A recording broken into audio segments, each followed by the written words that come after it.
রাষ্ট্রের সাথে সংযোগ থেকে নোয়াখালীকে বিভাগ করা এটা সময়ের দাবি। হয়তো মির্জা ফখরুল ইসলাম আলমগীর স্যার বয়সের কারণে কালকে উনি নিকার কমিটির প্রস্তাবনা বলতে গিয়ে হয়তো নোয়াখালীর নামটা উনি ভুলে গিয়েছেন। আপনাকে ধন্যবাদ।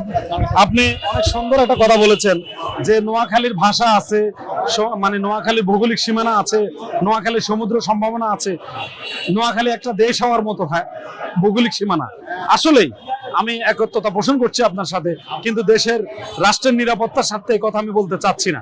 তবে আমি একটা কথা বলছি, রাষ্ট্রের সাথে সংযোগ থেকে নোয়াখালীকে বিভাগ করা এটা সময়ের দাবি। কারণ নোয়াখালীতে যা দরকার সবকিছু আছে বলে আপনিও বলেছেন। সেজন্য আমরা নোয়াখালীকে বিভাগ করার যে প্রস্তাবনা, এই প্রস্তাবনায় নোয়াখালীকে বিভাগ না দেওয়ার কারণে অনেকগুলো বিভাগের কার্যক্রম সেদিন ডক্টর ইউনূস সরকার থমকে দিয়েছে, বন্ধ করে দিয়েছে। কারণ নোয়াখালীকে বিভাগ করা এখন সময়ের দাবি। জীবন অবাক না করলে কে করবে? 28% মিল্ক ফ্যাটের অবাক করার সাথে ফ্রেশ মিল্ক পাউডার। জীবন অবাক করুক প্রতিদিন। আর নোয়াখালীকে বিভাগের যে প্রস্তাবনা, এটা এখন নিকার কমিটিতে উঠানো উচিত। আর নোয়াখালী এমন একটি বিভাগ হবে, নবম প্রশাসনিক বিভাগ, যে এই বিভাগের কাজ সরকার করতে হবে না।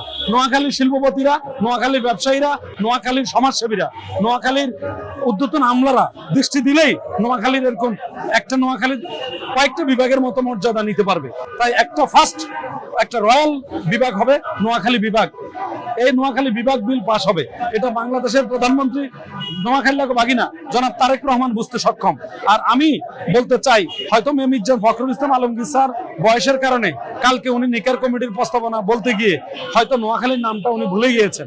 কিন্তু আমি জানি উনি জানে যে এরা তো নিজেরা একে 100, এরা তো নিজেরা আদায় করতে পারবে। এজন্য উনি অবহেলিত অঞ্চল বলেছেন।